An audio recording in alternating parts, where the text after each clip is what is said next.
ఇక్కడ సందర్భం ఏమిటంటే ఆదిమ సంఘంలో సంఘం నానాటికి అభివృద్ధి చెందుతుంది. అలాంటి పరిస్థితుల్లో మరి అనేకులు వారి 4:35 ఉంది. వారు ప్రతి వానికి వాని అక్కర కొలది పంచిపెట్టి గనక వారిలో ఎవనికిని కొదవ లేకపోయాను. ఇది సమాజం గురించి మాట్లాడుతుంది. కమ్యూనిస్ట్ గురించి మాట్లాడుతుంది. కమ్యూనిజం అంటే, సోషలిజం అంటే ఏమిటంటే అందరూ సమానంగా జీవించాలి, అందరి పరిస్థితులు ఒకేలాగా ఉండాలి. ఆదిమ సంఘం ఆ విధంగా జీవించింది. పేదవాళ్ళు ఉన్నారు, సంఘంలో ధనవంతులు ఉన్నారు. ధనవంతులైన వాళ్ళు పేదవాళ్ళకి మరి తీసుకొస్తున్నారు, అందరికీ సమానంగా పంచిపెడుతున్నారు, ఎవరికి ఏమి కొదవలేదు. అయితే ఇక్కడ ఈ 5వ అధ్యాయానికి అననీయ సప్ఫీరాలు వారు పొలాన్ని అమ్మి ఇవ్వడానికి కారణం ఏమిటంటే వారు నిజమైన భక్తితో ఆశతో దేవుని మందిరానికి ఆ డబ్బు తీసుకురాలే. అయితే అక్కడ యోసేపు బర్నబా అని ఒక వ్యక్తి ఉన్నాడు. ఆయన ఎంతో దయగలవాడు, ఆయనకు హెచ్చరిక పుత్రుడని ఆయనకు పేరుంది. అయితే ఈ బర్నబా ఏం చేశాడంటే, ఇతడు భూమి ఉంది, చాలా ఆస్తిపరుడు, స్థితిమంతుడు. అతను అమ్మి తనకున్నదంతా మొత్తం అమ్మివేశాడు. అమ్మివేసి అపోస్తలుల పాదాల వద్ద పెట్టాడు. అప్పుడు సంఘస్థులందరూ కూడా బర్నబాను మెచ్చుకున్నారు. నిజంగా బర్నబా త్యాగం ఎంత గొప్పది, మేమందరం కూడా మాకు కొద్దిగా మాకు తోచింది, మాకు చేతనైంది ఇచ్చాం. కానీ ఈ బర్నబా అయితే తనకున్నదంతా కూడా ఈ ఆస్తినంతా, ఈ డబ్బంతా, ఈ లక్షలు, తనకున్న భూమి అంతా అమ్మి ఇచ్చాడని చెప్పి అందరూ ఈ బర్నబాను మెచ్చుకోవటం పొగవటం చేస్తున్నారు. అప్పుడు సైతాను వీరితో మాట్లాడాడు. ఎవరితో? అననీయాతో సప్ఫీరాతో సైతాను గుసగుసలాడాడు. ఏమన్నాడంటే, చూడు, బర్నబాను అందరూ ఏ విధంగా పొగుడుతున్నారో, అందరూ ఏ విధంగా మెచ్చుకుంటున్నారో, మీరు కూడా ఇస్తే మిమ్మల్ని కూడా అందరూ మెచ్చుకోవాలి, అందరూ పొగడాలి అని సైతాను చెప్పిన మాటలకు వీరు లొంగిపోయారు. ఇప్పుడు దేవునికి మనం ఇచ్చేటప్పుడు ఎలా ఇవ్వాలంటే ఇష్టపూర్వకంగా ఇవ్వాలి, స్వేచ్ఛార్పణలు అంటారు. అంతేగాని ఒకరు ఇచ్చారని చెప్పి మనం ఇవ్వటం కాదు, పోటీగా ఇవ్వటం కాదు. కాబట్టి ఇష్టపూర్వకంగా ఇవ్వాలి. వీళ్ళు వాళ్ళు ఇవ్వలేదు. వేషధారణ అంటే దాని డెఫినేషన్ ఏమిటంటే, వేషధారణ అంటే ఇతరులు మెచ్చుకోవాలని, ఆత్మీయత లేకున్నా నేను చాలా ఆత్మీయనని అనిపించుకోవాలని మోసపూరితంగా జీవించటమే అది వేషధారణ. దాన్ని మాస్క్ అంటారు. మనం ముఖానికి మాస్క్ వేసుకుంటాం కానీ మనసుకు మాస్క్ వేసుకోలేము. కాబట్టి ఈ అననీయాస్ సప్ఫీరాలు, అననీయాస్ మీన్స్ గాడ్ ఈజ్ గ్రేసియస్, దేవుడు కృపగలవాడు అని అర్థం. కానీ అననీయాకు దేవుడు కృపగలవాడు మాత్రమే కాదు, దేవుడు పరిశుద్ధుడు, న్యాయవంతుడు అని కూడా ఆయనకు తర్వాత తెలిసింది. అది మాత్రమే కాదు, సఫీరా మీన్స్ బ్యూటిఫుల్. సఫీరా మీన్స్ బ్యూటిఫుల్, అందమైనది అని అర్థం. సఫీరాకు ఆ పేరుకి అర్థం. కానీ ఆమె హృదయం అంత అందంగా లేదు. బాహ్యంగా ఆమె చాలా అందంగా ఉండవచ్చు, ఆమెకు ఆ పేరు పెట్టారేమో, కానీ హృదయ సౌందర్యం లేని స్త్రీ. కనుక వీళ్ళు ఏం చేశారంటే ఒక నాటకం ఆడారు. ఏమి నాటకం ఆడారంటే, వారు భూమిని అమ్మిన తర్వాత ఆ భూమి అంతా కూడా మేము భూమి అంతా అమ్మాము, అంతా మీ దగ్గర తీసుకొచ్చి పెట్టామని చెప్పి అపోస్తలుల దగ్గర పెట్టారు. కానీ అంతా వాళ్ళు పెట్టలేదు, వాళ్ళ సొమ్ములో కొంత వారు దాచుకున్నారు. అయితే వాళ్ళు అపోస్తలుగా ఆ పని చేయాలి. అయ్యా, ఇది మా సొమ్ము, మా భూమి, మా ఇష్టం, మేము ఇంత అమ్మాము, 1,00,000 రూపాయలకు అమ్మాము, అందులో 10,000 రూపాయలు 20,000 రూపాయలు మా ఖర్చు కొరకు ఉంచుకున్నాం, మిగతా 80,000 మీకు ఇస్తున్నాం అని చెప్తే అది న్యాయం, దానికి ఎవరు ఏమనరు. కానీ వీళ్ళు ఏం చేశారంటే, అక్కడ మనకు వివరంగా లేదు, కానీ వీళ్ళు ఏం చెప్పారంటే, మొత్తం ఉన్నదంతా మేము అమ్మి మరి తీసుకొచ్చాం, కాబట్టి ఇప్పుడు బర్నబా వలె మేము కూడా చేసాం అన్నట్లుగా వాళ్ళు చెప్పారు. కానీ అది వాస్తవానికి అది అలా చేయలేదు. వాళ్ళు ఏం చేశారంటే, వాళ్ళు అమ్మి అందులో కొంచెం దాచుకున్నారు. భార్యాభర్తలు కూడా వలుకొని అబద్ధమాడి అపోస్తలుల పాదాల దగ్గర పెట్టి, మేము ఇంతకే అమ్మాం, అమ్మిందంతా వచ్చిన డబ్బంతా మీకు ఇచ్చామని చెప్పారు. దానివలన ఇప్పుడు మరి ఎందుకు వీళ్ళు చనిపోయారంటే కారణం ఏంటంటే, ఆదిమ సంఘం అప్పుడప్పుడే సంఘం బలంగా ఉంది, పరిశుద్ధాత్మ దేవుడు బహుబలంగా పనిచేస్తున్నాడు. అలాంటి కాలంలో మరి వీరు చేసిన పనికి మీరు అడగవచ్చు, అబద్ధం ఆడినందుకే దేవుడు వీరిని ఇంత శిక్షించాలా, వీరిని మరణానికి అప్పగించాలా అని మీరు అడగవచ్చు. మనం కూడా చాలామంది అబద్ధం ఆడుతాం కదా అప్పుడప్పుడు.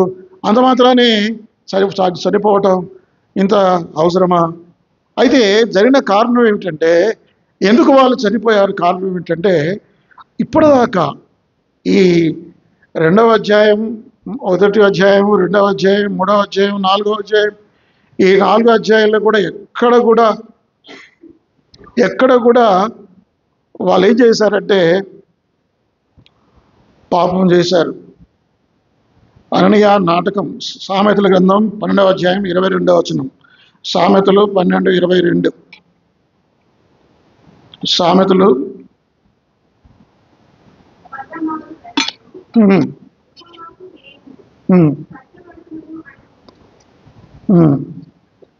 సామెతలు 12:22 చదవండి అమ్మా. అబద్ధమాడు పెదవులు. కాబట్టి దేవుని బిడ్డలంగా మనం అబద్ధం ఆడకూడదు కదా. సత్యం మన జీవితానికి ఆధారం సత్యమే. కాబట్టి మన దేవుడు, తండ్రి అయిన దేవుడు సత్యవంతుడు. తర్వాత ఆయన కుమారుడైన యేసుక్రీస్తు వారు సత్యం. యేసుప్రభువు అన్నాడు, నేనే మార్గమును సత్యమును జీవమును, నా ద్వారానే తప్ప ఎవడు తండ్రి యొద్దకు రాడు. పరిశుద్ధాత్మ దేవుడు ఆయన సత్యస్వరూపి అయిన ఆత్మ. తండ్రి, కుమార, పరిశుద్ధాత్మలు త్రియేక దేవుడు. ఆయన సత్యవంతుడు. అంత మాత్రమే కదా, ఆయన వాక్యం కూడా సత్యం. ఈ వాక్యం సత్యమే.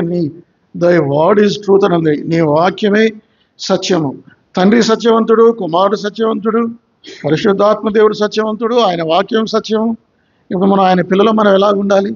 అబద్ధాలు ఆడాలా? అబద్ధం ఆడువారు యెహోవాకు హేయములు, అబద్ధములాడు పెదవులు. కాబట్టి కలలాడు నాలుక ఆయన అసహించుకుంటని సామెతల గ్రంథం 6వ అధ్యాయంలో ఉంది. కాబట్టి ఇక్కడ అన్నయ్య ఏం చేశాడంటే ముసుగు ధరించుకున్నాడు. నేనేం చేస్తున్నాను, ఎవరికి ఏమీ తెలియలేదు అనుకున్నాడు. నేనేదో డబ్బు దాచుకున్నాను, నాకు తప్ప ఎవరికి తెలుస్తుంది? కానీ దేవునికి తెలుస్తుంది. చైనా దేశంలో 19వ శతాబ్దంలో ఆయన పేరు గుర్తురాలేదు, గొప్ప మిషనరీ ఉన్నాడు ఆయన. ఆ మిషనరీ ఏం చేశాడంటే సంఘాన్ని నడిపిస్తున్నప్పుడు సంఘంలో ఒక వ్యక్తి ఆయన ఇచ్చింది కొద్దిగా చాలా ఎక్కువ ఇచ్చానని చెప్పుకున్నాడు. నేను దేవునికి చాలా ఎక్కువ ఇచ్చానని చెప్పి గొప్పలు చెప్పుకున్నాడు. ఆ సంగతి ఆ మిషనరీకి తెలిసి ఆ మిషనరీ గద్దించాడు. నీవు మనుషుల్ని మోసం చేయవచ్చు కానీ దేవుని మోసం చేయలేవు. మనం మనుషుల్ని మోసం చేస్తాం కానీ దేవునికి మనం మోసం చేయగలమా? హెబ్రీలకు రాసిన పత్రిక 4వ అధ్యాయం 13వ వచనం. హెబ్రీ 4:13 చదవండి.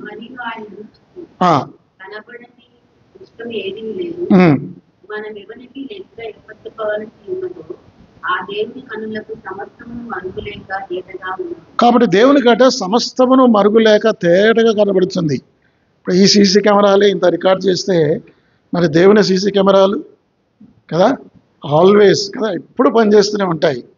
కాబట్టి దేవునికి దాచాలని ప్రయత్నం చేయవద్దు. మనం మనుషులకు దాస్తాం, మనుషులను మోసపుచ్చుతాం. Deception, self deception. మనల్ని మనం మోసపుచ్చుకుంటాం, మనుషులను మోసపుచ్చుతాం కానీ దేవుని మోసపుచ్చలేము.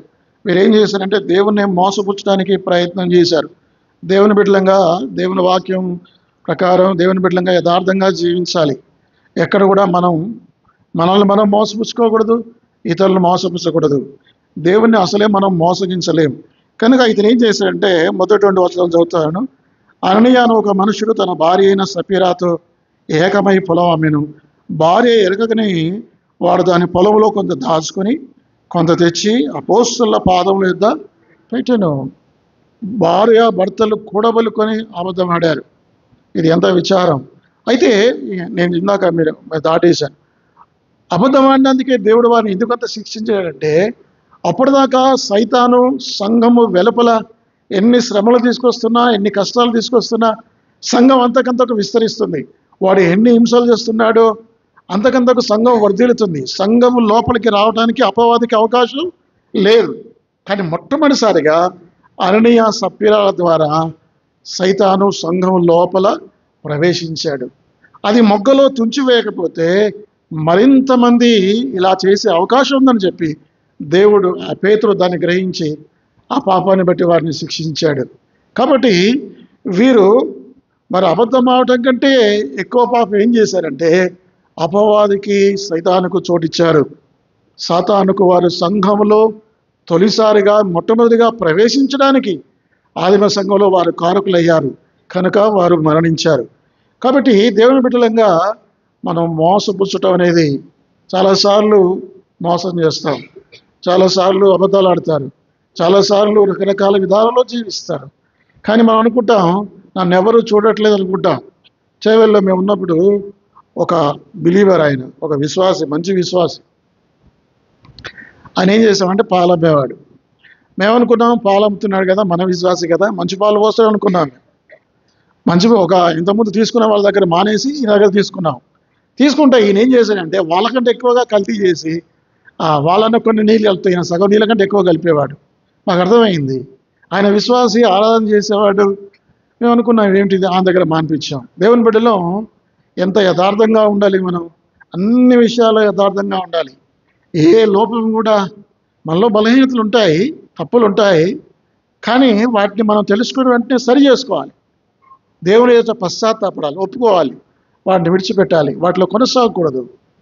ఒక విశ్వాసి పాపంలో కొనసాగటం అది అతనికి మరింత నష్టం, అది ఆశీర్వాదం కాదు, అది క్షేమం కాదు. వీళ్ళు చూడు, మరి వాళ్ళ ఆస్తిని అసలు వాళ్ళు అమ్ముకోకపోయినా పోయేది, వాళ్ళ అపోస్తలులకు తెలియకుండా ఇవ్వకుండా పోయేది, కానీ ఇచ్చి ప్రాణాలు పోగొట్టుకున్నారు.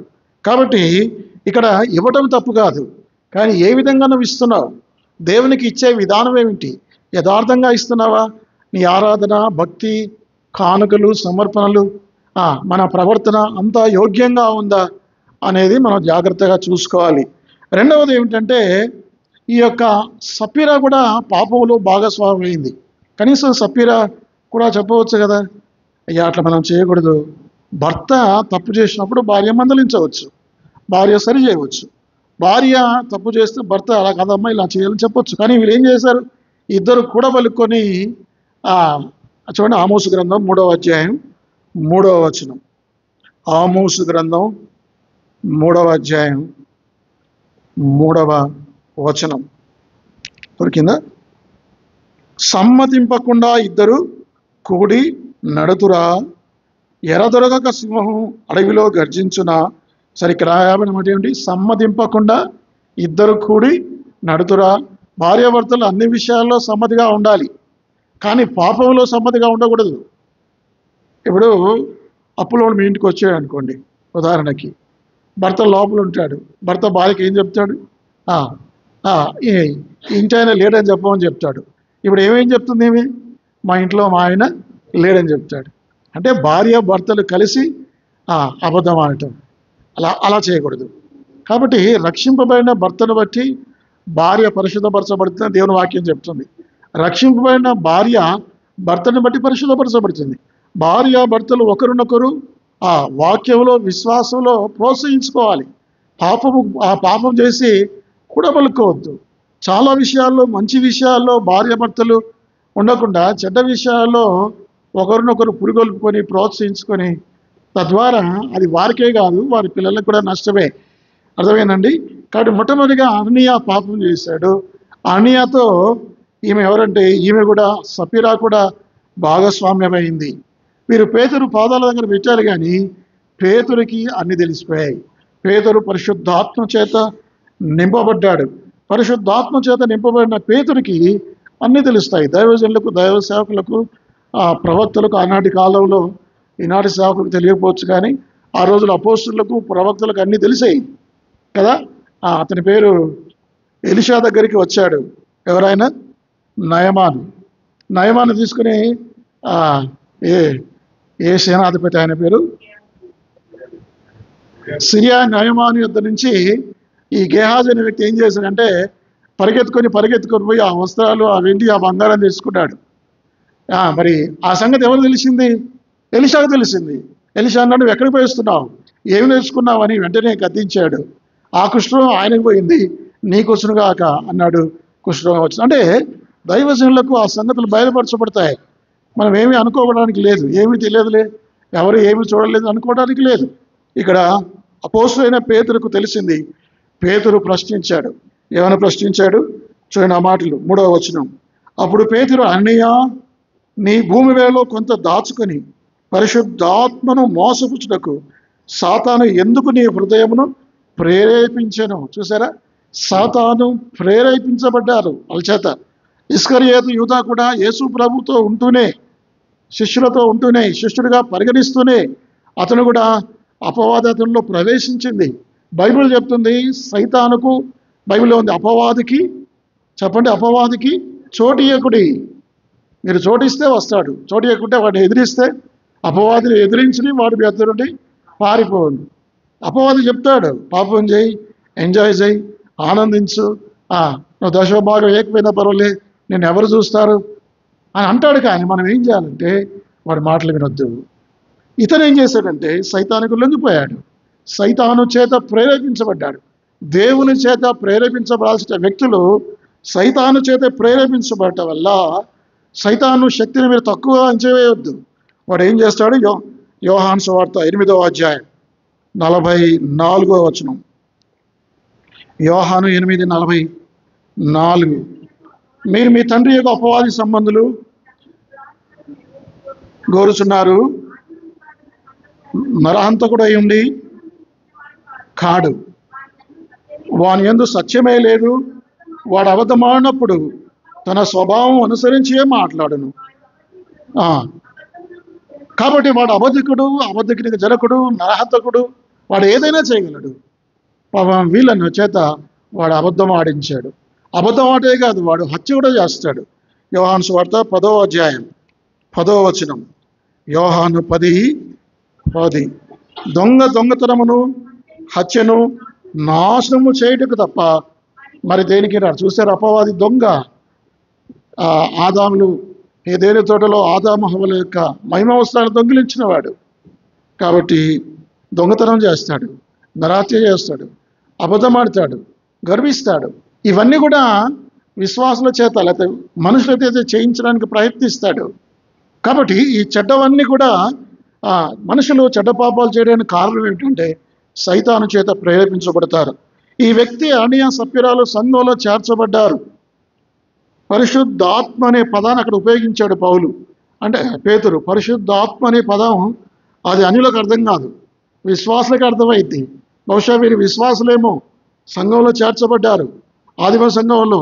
అయితే వీళ్ళు ఏం చేశారంటే సైతానుకు అవకాశం ఇచ్చారు.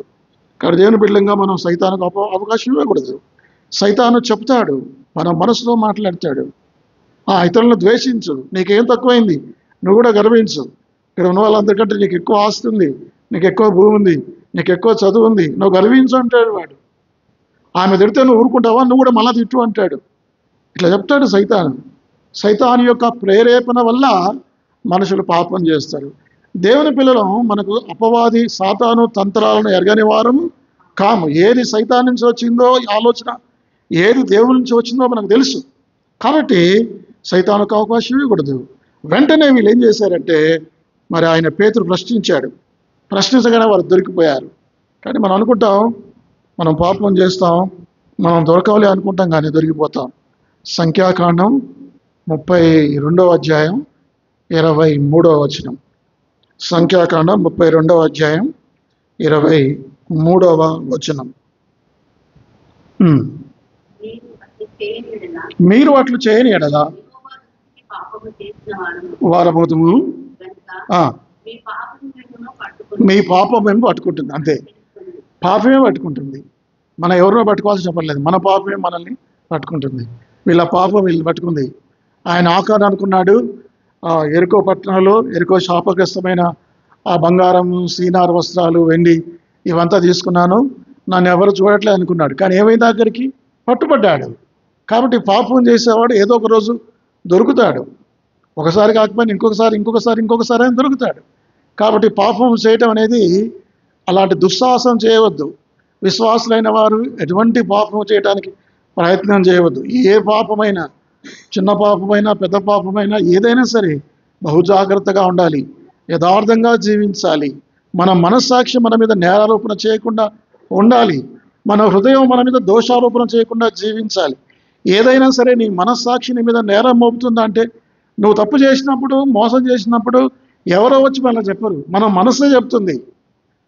నువ్వు వాక్యం చెప్తున్నావు, ఆరాధన చేస్తున్నావు, బలలో చేయి వేస్తున్నావు, మరి నువ్వు పాపం చేస్తూ ఇలా చేస్తావని చెప్పి ఎవరు చెప్తారు? బయటోడు కాదు, సేవకుడు కాదు, మన మనసే చెప్తుంది, మన హృదయం మనతో మాట్లాడుతుంది. మనం ఏం చేస్తామంటే హృదయాన్ని, మనస్సాక్షిని నొక్కి పెడతాం. కాబట్టి దేవుని బిడ్డలంగా మనం జాగ్రత్తగా ఉండాలి. సైతాను శక్తిని మీరు తక్కువ అంచనా వేయకూడదు. వాడు ఏమైనా చేయగలడు. చివరికి నిన్ను నరకానికి తీసుకుని వెళ్తాడు. వాడి దినాలు కొద్దివే, వాడు నరకానికి వెళ్తాడని అపవాదికి తెలుసు. తనతో పాటు ఎక్కువ మందిని నరకానికి తీసుకొని వెళ్ళాలి. అది వాడి కుతంత్రం. వాడు మన ఉమ్మడి శత్రువు, దేవుడికి శత్రువు, విశ్వాసులకు శత్రువు వాడు. కాబట్టి అపవాదిని చేత వీరు ప్రేరేపించబడ్డారు. అది మొదటి విషయం. మొట్టమొదటిగా వారు వేషధారణ వారి పాపం. రెండవది సాతాను చేత ప్రేరేపించబడ్డారు. మూడవది గర్వించారు వాళ్ళు. సాతాను యొక్క ముఖ్యమైన పాపం ఏమిటి చెప్పండి? గర్వము. సృష్టిలో మొట్టమొదటి పాపం ఏమిటి? గర్వమే. ఆదాము అవిధేయత కంటే ముందు పరలోకంలో సాతాను గర్వించాడు. లూసిఫర్గా ఉన్నప్పుడు ఉత్తర దిక్కున్న సభాపర్వతం మీద నన్ను నేను హెచ్చించుకుందును, యెషయా 14:22-23 ఆ మాటలు ఉంటాయి. వాడు పడద్రోయబడ్డాడు. కాబట్టి గర్వంగా ప్రవర్తించేవారు సైతానుకు సంబంధించిన వారు. అపవాది గర్వాంధుడు కనుక. మూడవది ఏమిటంటే వీరు హెచ్చించుకున్నారు. అందరూ బర్నబానే పొగడాలా, నేను మిమ్మల్ని పోగకూడదా? మీరు కూడా తనకు ఘనత రావాలని, మెప్పు రావాలని కోరుకున్నాడు. మనం మనుషుల మెప్పు కోరుకుందామా, దేవుని మెప్పు కోరుకుందామా? యోహాను సువార్త 5వ అధ్యాయం 44వ వచనం. యోహాను 5:44. అద్వితీయ దేవుని వలన వచ్చు మెప్పు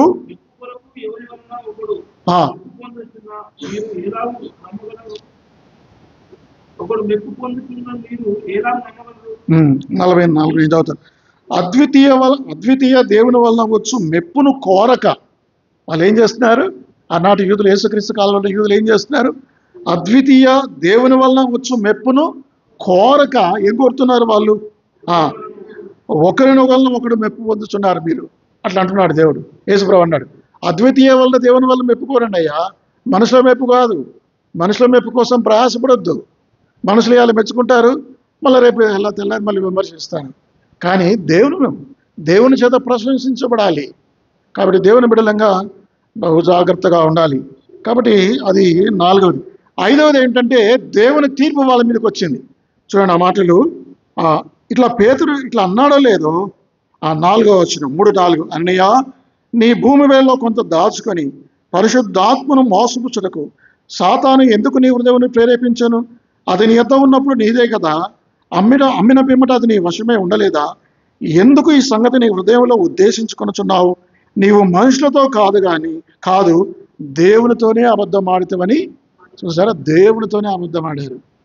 మనుషులతో అబద్ధం ఆడితే కొంత అర్థం ఉంటుంది, ఎందుకంటే మనుషులు అబద్ధం ఆడితే మనుషులు గ్రహించలేరు.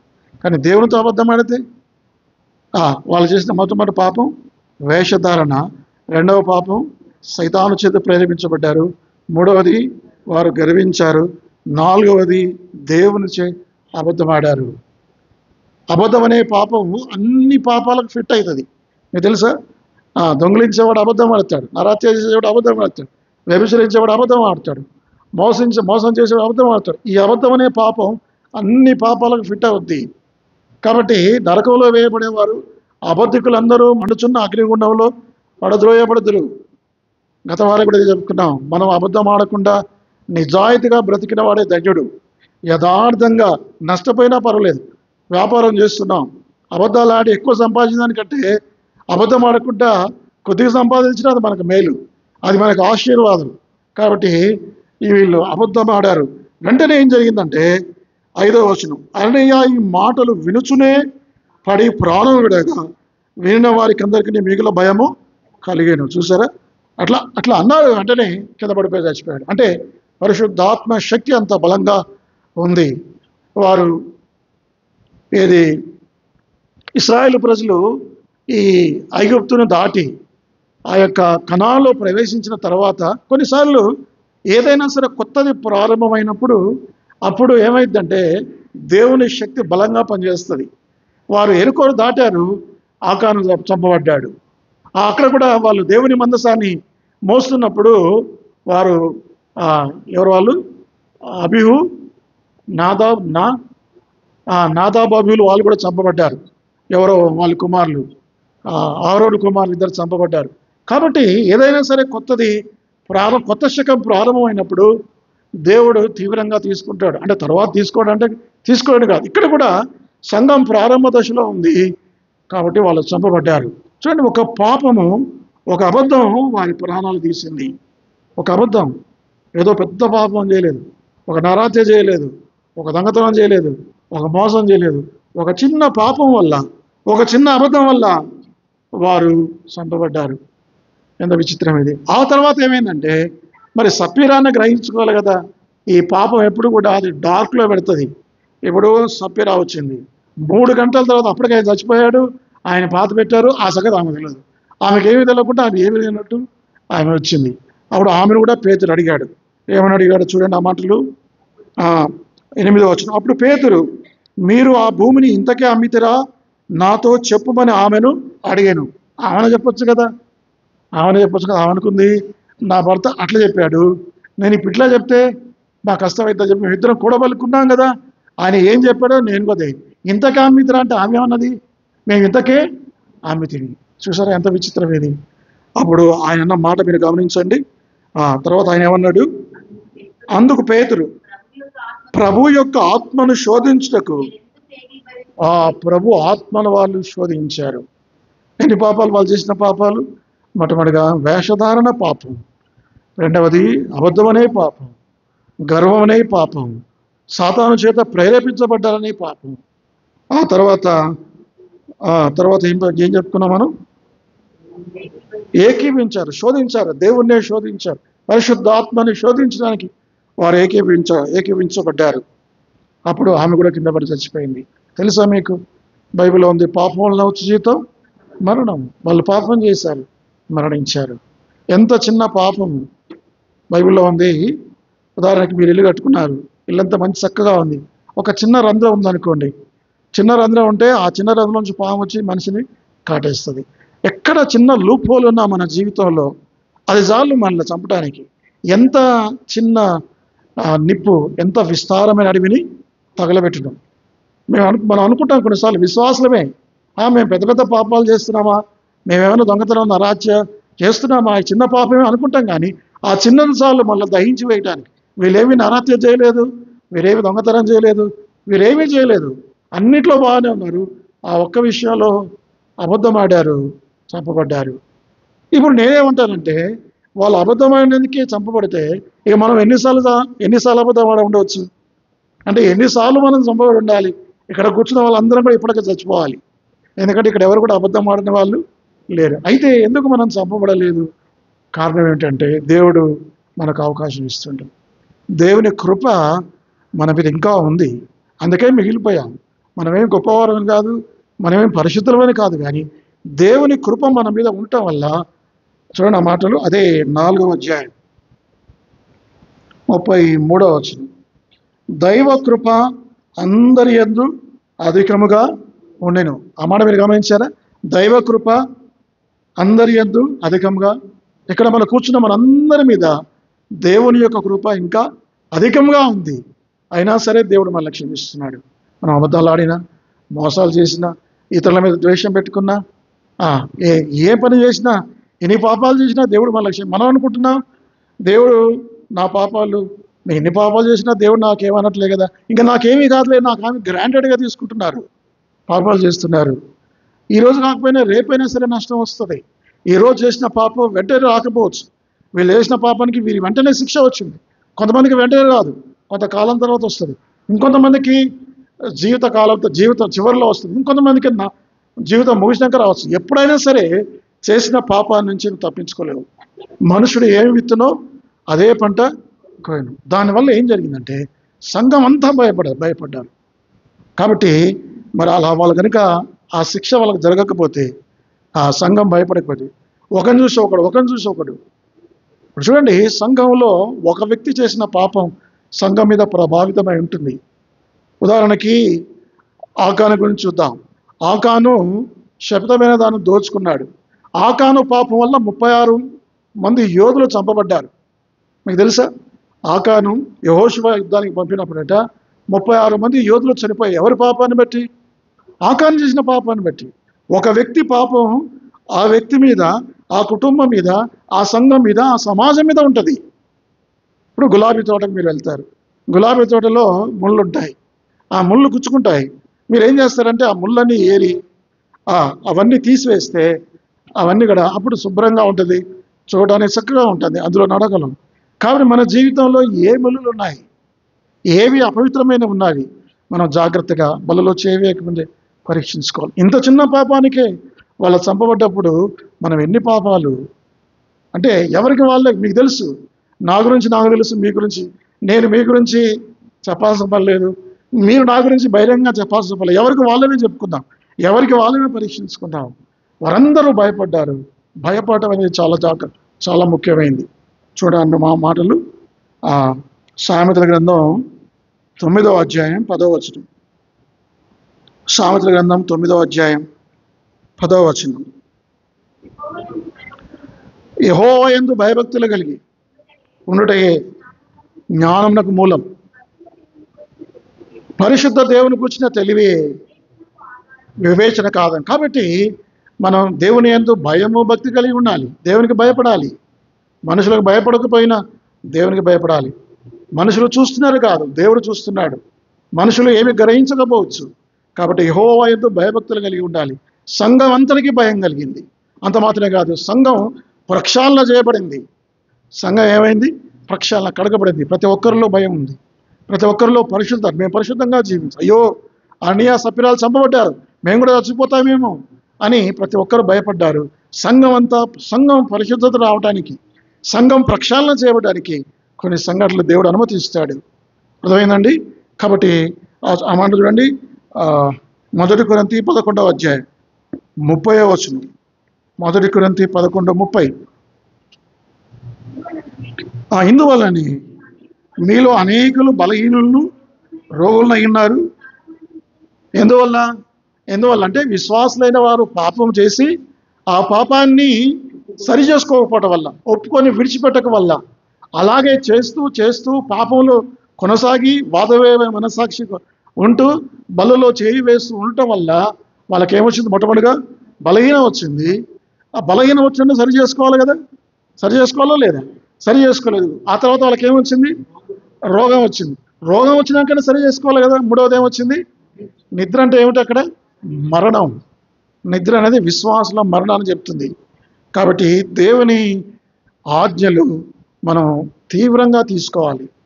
దేవుడు దయగలవాడే, ప్రేమ గలవాడే, కానీ అదే సమయంలో ఆయన పరిశుద్ధుడు. ఆయన బైబిల్ ఒక మాట ఉంది, జీవము గల దేవుని చేతిలో పడట ఎంత భయంకరము. కాబట్టి దేవుడు ప్రేమిస్తాడు కదా. ఇప్పుడు మీకు కరెంట్ ఉంది. ఈ కరెంట్ ఏం చేస్తుంది? మనకు లైట్ ఇస్తుంది, ఫ్యాన్లు తిరుగుతున్నాయి కదా, అవునా కదా. కానీ అదే కరెంటు నువ్వు ముట్టుకుంటే షాక్ కూడా చచ్చిపోతారు. కరెంటు మేలు చేస్తుంది, కరెంటుతో తమాషా చేస్తే మనిషిని చంపేస్తుంది. దేవుడు సత్యవంతుడు, నీతిమంతుడు, పరిశుద్ధుడు, దయగలవాడు. కానీ అట్లని చెప్పి మనం పాపాలు చేస్తూ దేవుడు క్షమిస్తాలే, ఎన్నిసార్లు చేసినా ఏం కాదు కదా, ఇప్పుడు దాకా ఏం కాలేదు కదా, 55 సంవత్సరాలు వచ్చినాయి, ఎన్ని పాపాలు చేశాను, నాకేం కాలేదు, మళ్ళీ చేస్తాను, మళ్ళీ క్షమించడం అడుగుతాను. దేవుడు దయగలవాడు కదా, క్షమిస్తాడు. మళ్ళా పాపం చేయటం, మళ్ళీ క్షమించడం అడగటం. ఇది ఒక దినాన పట్టుబడతాం, ఒక దినాన తీవ్రమైన తీర్పులోకి వస్తాం దేవుని బిడ్డలంగా. కాబట్టి 7వది ఏమిటంటే సంఘం అంతా కూడా పరిశుద్ధంగా మారింది. దేవుని బిడ్డలంగా అననీయ సప్పిరాల ద్వారా మనం పరిశీలించుకుందాం.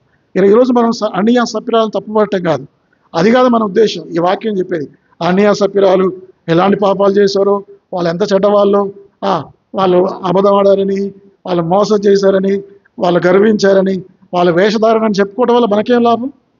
అయితే దీన్ని బట్టి మనమేం నేర్చుకోవాలి? మనం ఎలాంటి వాళ్ళం కదా, మనల్ని మనం సరి చేసుకోవాలి. యుగాంతమందున మనకు బుద్ధి కలుగుటకై ఈ సంగతులు రాయబడ్డాయి. బైబిల్లో రాయబడిన విషయాలు ఎందుకు రాయబడ్డాయంటే మనం సరి చేసుకోవాలి. ఈ మధ్యాహ్నం వేళలో అయినా సరే, ఈ రోజైనా సరే, బైబిల్ చెప్తుంది నేడే రక్షణ దినం, ఇదే అనుకూలమైన సమయం. ఈ రోజైనా ప్రభు నేను కూడా అన్య సప్పిరాల కంటే, వాళ్ళు చిన్న అబద్ధం ఆడారు, కానీ నేను ఎన్నో అబద్ధాలు ఆడాను, ఎన్నో పాపాలు చేశాను, ఎంతో మోసం చేశాను, అక్రమంగా డబ్బు సంపాదించాను, ఇతరులను ద్వేషించాను, ఇతరుల మీద కోపపడ్డాను. ప్రభా నా హృదయంలో నెమ్మది లేదు, నన్ను క్షమించు, నా పాపని తొలగించు ప్రభా, నన్ను నీ రక్తంలో కడుగు ప్రభా అంటే ప్రభు క్షమిస్తాడు. బైబిల్ చెప్తుంది మన పాపాలు మనం ఒప్పుకునే వెళ్ళాం. ఆయన నమ్మదగిన వాడు, నీతిమంతుడు కనుక ఆయన మన పాపములను క్షమించి సమస్త దుర్నీతులను ఆయన మనల్ని పవిత్రులుగా చేయను. మనం యథార్థంగా ఒప్పుకుందాం, పాపాలు విడిచిపెడదాం, బలలో యోగ్యంగా పాల్గొని దేవుడి వాక్యం దీవించుగాక.